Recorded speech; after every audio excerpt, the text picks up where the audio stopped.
نبی کریم صلی اللہ علیہ وسلم نے فرمایا، اللہ تعالیٰ نے کوئی بیماری ایسی نہیں بنائی جس کا علاج پیدا نہ کیا ہو۔ کچھ چیزوں میں یقینی شفا ہے، جن میں نمبر 1 شہد ہے، ہنی۔ ابو سعید رضی اللہ عنہ سے روایت ہے کہ ایک آدمی نبی صلی اللہ علیہ وسلم کی خدمت میں حاضر ہوئے اور عرض کیا کہ میرا بھائی پیٹ کی تکلیف میں مبتلا ہے۔ آپ نے فرمایا اسے شہد پلاؤ۔ پھر دوسری مرتبہ وہی صحابی حاضر ہوئے، آپ نے اسے اس مرتبہ بھی شہد پلانے کے لیے کہا۔ وہ تیسری بار آیا اور عرض کیا کہ میں نے عمل کیا ہے لیکن شفا نہیں ہوئی۔ آپ نے فرمایا اللہ تعالیٰ سچا ہے اور تمہارے بھائی کا پیٹ جھوٹا ہے، اسے پھر شہد پلاؤ۔ چنانچہ انہوں نے پھر شہد پلایا تو اسے تندرستی ہو گئی۔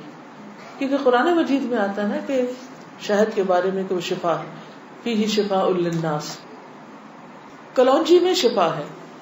نبی صلی اللہ علیہ وسلم نے فرمایا سیاہ دانوں میں ہر بیماری سے شفا ہے سوائے موت کے۔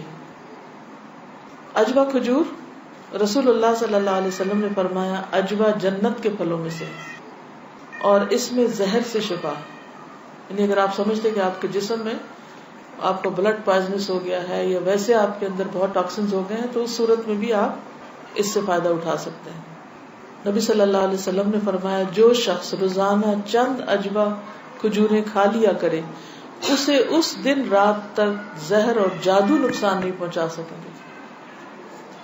بعض جگہ 7 کھجوروں کا ذکر ہے اور بعض اس میں چند دانوں کا ذکر ہے۔ تو اگر افورڈ کر سکے تو ایک دانہ ہی روز کھا لیں، 3 کھا لیں، 5 کھا لیں، 7 کھا لیں۔ لیکن یہ ہے کہ ایسے شخص کو اگر کوئی زہر بھی دے یا اس کو کوئی جادو کی کوشش کرے تو اثر نہیں ہوگا۔ اسی طرح برنی کھجور کی قسم ہے۔ رسول اللہ صلی اللہ علیہ وسلم نے فرمایا سب سے بہترین کھجور برنی ہے، وہ بیماری کو دور کرتی ہے اور خود اس میں کوئی بیماری نہیں ہے، یعنی شفا کا ذریعہ ہے۔ پھر زمزم۔ ابو جمرہ کہتے ہیں کہ میں ابن عباس رضی اللہ عنہ سے لوگوں کے بے قابو ہجوم کو دور رکھتا تھا۔ ابن عباس ایک اسکالر تھے، مفسر قرآن، تو لوگ ہجوم کر دیتے تھے ان پر، لیکن کچھ عرصہ نہ جا سکا۔ بعد میں جب حاضر ہوا تو ابن عباس نے مجھ سے اتنے دن نہ آنے کی وجہ پوچھی۔ میں نے عرض کیا کہ مجھے بخار ہو گیا تھا۔ ابن عباس کہنے لگے کہ رسول اللہ صلی اللہ علیہ وسلم نے فرمایا بخار جہنم کی گرمی کے اثر سے ہوتا ہے، اس لیے اسے آب زمزم سے ٹھنڈا کیا کرو۔ یعنی بخار کے مریض کو آب زمزم پلائیں بھی، ماتھے پہ پٹیاں بھی کریں، چھڑکاؤ بھی کریں، کسی بھی طریقے سے اس کو ٹھنڈا کریں زمزم کے ساتھ۔ پھر پانی سے علاج۔ نبی صلی اللہ علیہ وسلم نے فرمایا جب کسی کو بخار ہو جائے تو 3 رات سحری کے وقت اس پر ٹھنڈا پانی بہایا جائے، یعنی صبح ارلی مارننگ۔ اب یہ وقت آپ نے خود مقرر کیا ہے، اس لیے اس وقت کی پابندی کرنا مسنون طریقہ ہوگا۔ بعض اوقات لوگ خود سے خود ایسی چیزیں اپنے لیے لازم کر لیتے ہیں، وہ ٹھیک نہیں۔ پھر ہے گائے کا دودھ۔ عبداللہ سے روایت ہے کہ رسول اللہ صلی اللہ علیہ وسلم نے فرمایا اللہ تعالیٰ نے بڑھاپے کے علاوہ ہر بیماری کا علاج نازل کیا ہے۔ گائے کا دودھ لازمی طور پر استعمال کیا کرو کیونکہ یہ ہر قسم کا درخت چرتی ہے، یعنی جو جانور مختلف درخت چرتے ہیں پھر ان کے دودھ کے اندر اس کا اثر آ جاتا ہے، یعنی وہ ایک طرح سے ان کے دودھ میں بہت ساری میڈیسنز خود بخود شامل ہو جاتی ہیں۔ حجامہ کے ذریعے علاج۔ ابن عباس بیان کرتے ہیں نبی صلی اللہ علیہ وسلم نے فرمایا بہترین دن جس میں تمہیں سینگی لگوانی چاہیے وہ چاند کا 17واں، 19واں اور 21واں دن ہے۔ معراج کی رات فرشتوں کے جس گروہ کے پاس سے بھی میں گزرا اس نے یہی کہا اے محمد صلی اللہ علیہ وسلم سینگی لگوانے کا اہتمام ضرور کرنا، یعنی حجامہ ضرور کروانا۔ فرشتوں کی ہر جماعت نے آپ کو یہی مشورہ دیا۔ انس رضی اللہ عنہ کہتے ہیں کہ رسول اللہ صلی اللہ علیہ وسلم نے فرمایا جب تم میں سے کسی کا خون بھڑکنے لگے، یعنی بلڈ پریشر ہو جائے، بی پی ہائی ہو جائے، تو وہ سینگی لگوائے، کیونکہ خون کے جوش مارنے سے آدمی کی موت واقع ہو سکتی ہے۔ یعنی بعض اوقات بی پی کے ہائی ہونے سے انسان مر سکتا ہے۔ پھر کھمبی کے پانی میں شفا ہے۔ کھمبی جو من کی ایک قسم ہے جس کو یہ کہتے ہیں مشروم، اور اس کا پانی آنکھ کی دوا ہے۔ عود ہندی میں شفا ہے۔ ام قیس سے مروی ہے کہ میں اپنے ایک لڑکے کو لے کر حضور صلی اللہ علیہ وسلم کی خدمت میں حاضر ہوئی۔ میں نے اس کی ناک میں بتی ڈالی تھی، اس کا حلق دبایا تھا، چونکہ اس کو گلے کی بیماری ہو گئی تھی. آپ نے فرمایا تم اپنے بچوں کو انگلی سے حلق دبا کر کیوں تکلیف دیتی ہو؟ یہ عود ہندی لو، اس میں 7 بیماریوں کی شفا ہے. ان میں سے ایک ذات الجنب، پسلی کا برم یعنی کہ نمونیا. اگر حلق کی بیماری ہو تو اس کو ناک میں ڈالو، اگر ذات الجنب ہو تو حلق میں ڈالو. یعنی بعض چیزیں ناک کے راستے بھی ٹپکائی جا سکتی، بعض گلے میں ڈالی جا سکتی. جنگلی بکری کے گوشت میں شفا، ہنٹنگ کا جو گوشت ہے نا. انس بن مالک سے روایت ہے کہ رسول اللہ صلی اللہ علیہ وسلم نے فرمایا ارق النساء سے شفا حاصل کرنے کے لیے جنگلی بکری کے ران کے اوپر والے کمر سے متصل حصے کو پگھلایا جائے، پھر اسے 3 حصوں میں تقسیم کیا جائے اور مریض نہار منہ 3 دن یعنی ہر روز ایک حصہ پیے. یعنی اس کو سوپ بنایا جائے، پگھلایا جیسے مراد یہ کہ اس کو بالکل اس کو ملیدہ بنا لیا جائے. کون سے حصے کو؟ ران کے اوپر کے حصے کو. تلبینہ. عائشہ رضی اللہ تعالی عنہا بیمار کے لیے اور میت کے سوگواروں کے لیے تلبینہ پکانے کا حکم دیتی تھی اور فرماتی تھی کہ میں نے رسول اللہ صلی اللہ علیہ وسلم سے سنا ہے کہ تلبینہ مریض کے دل کو سکون پہنچاتا ہے اور غم کو دور کرتا ہے. مہندی. سلمہ ام رافع جو رسول اللہ صلی اللہ علیہ وسلم کی آزاد کردہ باندی ہیں فرماتی ہیں کہ نبی صلی اللہ علیہ وسلم کو زخم ہوتا یا کانٹا چبھتا تو آپ اس جگہ مہندی لگاتے. اور آخری بات یہ کہ پرہیز علاج سے بہتر ہے. ام المنذر بنت قیس انصاریہ کہتی ہیں کہ رسول اللہ صلی اللہ علیہ وسلم میرے پاس آئے. آپ کے ساتھ علی رضی اللہ عنہ بھی تھے جو ابھی ابھی بیماری سے صحت یاب ہوئے تھے. کچھ نیم پختہ کھجوریں جو پک گئی تھی لٹکی ہوئی تھی.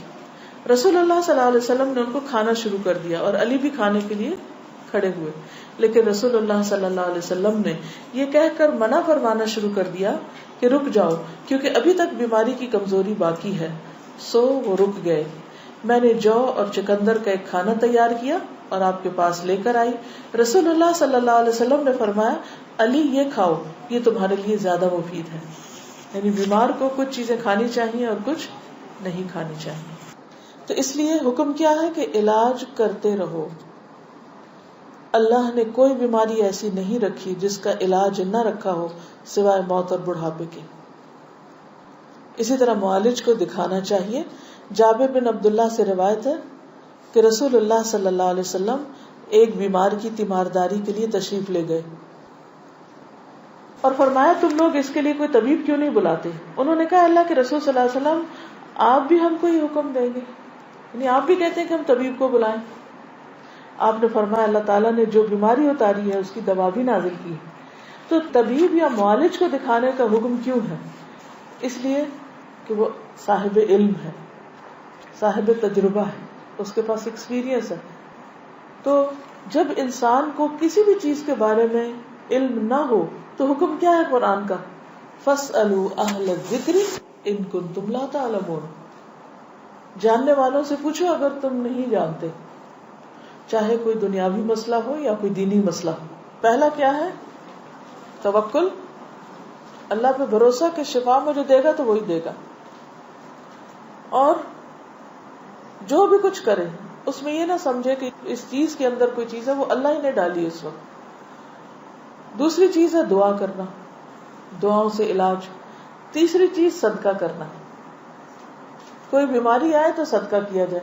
ہمارے عام طور پر کالے بکرے کا صدقہ کیا جاتا ہے، تو اس کے لیے ضروری نہیں آپ چاہے بکرے کا کریں، چاہے مرغی کا کریں، چاہے کسی چڑیا کا کریں، چاہے کوئی بھی صدقہ کریں، چاہے کھانے کی چیز کا کریں یا کوئی کپڑے کا یا کسی بھی شکل میں. حضرت حسن بصری سے روایت ہے کہ رسول اللہ صلی اللہ علیہ وسلم نے فرمایا داؤ مرضاکم بالصدقہ، اپنے مریضوں کا علاج صدقہ کے ذریعے کیا کرو. یعنی آپ کو کوئی تکلیف ہوئی فوراً جا کے صدقہ نکال دیں. تیسری چیز کتاب اللہ سے علاج، یعنی قرآن مجید شفا ہے. اور یہ کہاں سے پتہ چلتا ہے؟ خود قرآن مجید سے ہی پتہ چلتا ہے. وَنُنَزِّلُ مِنَ الْقُرْآنِ مَا هُوَ شِفَاءٌ وَرَحْمَةٌ لِّلْمُؤْمِنِينَ وَلَا يَزِيدُ الظَّالِمِينَ إِلَّا خَسَارًا. اور ہم قرآن میں جو کچھ نازل کرتے ہیں وہ مومنوں کے لیے تو شفا ہے اور رحمت ہے، مگر ظالموں کے خسارے میں ہی اضافہ کرتا ہے. تو قرآن مجید میں جو کچھ ہے وہ سارے کا سارا شفا ہے. لیکن یہ جو کسی پہ خود سے پابندی خود ساختہ لگا دینی ہے نا کہ 300 بار پڑھو یا 1000 بار پڑھو یا رات کے وقت پڑھو یا صبح کے وقت پڑھو یا عشاء کے بعد پڑھو، وہ بعض اوقات لوگوں کو بلا وجہ کی مشقت میں مبتلا کرنا ہوتا ہے. اور نبی صلی اللہ علیہ وسلم کی سنت سے اس کا کوئی ثبوت نہیں کہ آپ نے صحابہ کو کوئی خاص نمبر بتایا ہو اور یہ کہا ہو کہ یہ اس وقت میں بیٹھ کے پڑھو یا اندھیرا کر کے پڑھو یا پانی کے کنارے پہ جا کے بیٹھ کے پڑھو. یہ پھر خود ساختہ پابندیاں ہو جاتی اور لوگ بھی ڈرنے لگتے ہیں کہ اگر یہ 41 دن نہ پڑھی یہ چیز تو کام نہیں ہونے کا. نہیں، اللہ تعالیٰ تو ایک دفعہ سے بھی سنتے ہیں. لا الہ الا انت سبحانک انی کنت من الظالمین. اصل چیز ہے کہ اخلاص اور شوق کے ساتھ انسان پڑھے. صرف اس کو ایک رٹو طوطے کی طرح رٹتے رہتے ہیں، پڑھتے رہتے ہیں، نہ کوئی یقین ہوتا ہے، نہ کوئی روح ہوتی ہے اور نہ ہی کوئی سمجھ ہوتی ہے کہ کیا پڑھ رہے ہیں. تو یہ ٹھیک نہیں. اسی طرح غیر شرعی علاج سے بھی پرہیز کرنا چاہیے. قیس بن سکن اسدی کہتے ہیں کہ عبداللہ بن مسعود نے اپنی بیوی کو دیکھا کہ اس نے خسرے کی بیماری کی وجہ سے تعویذ پہنا ہوا تھا. خسرہ کی بیماری معلوم ہے، جو سارے جسم کے اوپر وہ دانے آ جاتے ہیں. آپ نے اسے سختی سے کاٹا اور کہا کہ عبداللہ کی آل شرک سے بیزار ہے. ہم نے رسول اللہ صلی اللہ علیہ وسلم سے یہ بات بھی یاد کی ہے کہ بلا شبہ جھاڑ پھونک، تعویذ اور محبت کا جادو شرک ہے. یعنی کسی کو مسخر کرنے کے لیے جادو کرنا، کوئی ایسے ٹوٹکے کرنا، وہ بھی شرک میں آتا ہے. یعنی بعض خواتین ہوتی ہیں نا، وہ اپنے شوہر کا دل جیتنے کے لیے بابوں کے پاس چلی جاتی ہیں، وہاں سے کچھ عملیات کرواتی ہیں، تو یہ شرک میں آ جاتا ہے. اسی طرح کوئی چیز باندھ کے اسے گلے میں لٹکا لینا، یہ بھی درست نہیں. اس کو پڑھنا چاہیے. اور شرک یا دم جو ہے یہ سب کچھ پھر شرک میں شامل ہو جاتا ہے. اسی طرح حرام ادویات بھی منع ہے. نبی صلی اللہ علیہ وسلم نے حرام ادویات کے استعمال سے منع فرمایا ہے. ابو ہریرہ سے روایت ہے، سنن نبی داؤد. آپ نے فرمایا جس نے حرام چیز کے ساتھ علاج کیا اللہ تعالیٰ اس کے لیے اس میں شفا نہیں رکھے گا. یعنی حرام شفا نہیں دیتا، وہ مزید کسی بیماری کو بڑھانے کا ذریعہ بن جاتا ہے. آج کل آپ دیکھیں کہ کتنا زیادہ سائیڈ ایفیکٹس کے بارے میں آپ سنتے ہیں. تو بعض اوقات ایسی دوائیاں جو ایک مرض کو بظاہر کیور کرتی ہیں، وہ اپنے ٹاکسنز اور جگہوں پر اتنے زیادہ پیدا کر دیتی ہیں کہ جس سے ایک مرض جاتا ہے تو ایک اور نکل آتا ہے، وہ مکمل شفا نہیں ہوتی. الکوہل سے علاج کرنا منع ہے. بعض لوگ کھانسی وانسی میں وہ دیتے ہیں نا برانڈی، اور کہتے ہیں بس ایک چمچہ بچے کو پلا دو تو ٹھیک ہو جائے گا. چاہے اس سے وہ ٹھیک ہو بظاہر، لیکن وہ مزید مرض پیدا کرنے والی، وہ شفا کا ذریعہ نہیں بلکہ بیماری. نبی صلی اللہ علیہ وسلم نے جو فرمایا کہ 3 چیزوں میں شفا ہے، اس میں ایک شربت اصل، شہد پینا، اور دوسرا شرطت محجم، یعنی اس کے کٹ میں وہ جو حجامہ والا کٹ لگاتا ہے، اور تیسرا داغنا. تو میں تمہیں داغنے سے منع کرتا ہوں. 2 طریقے ٹھیک ہے، شربت اصل ٹھیک ہے، شرطت محجم ٹھیک ہے، لیکن داغنا ٹھیک نہیں.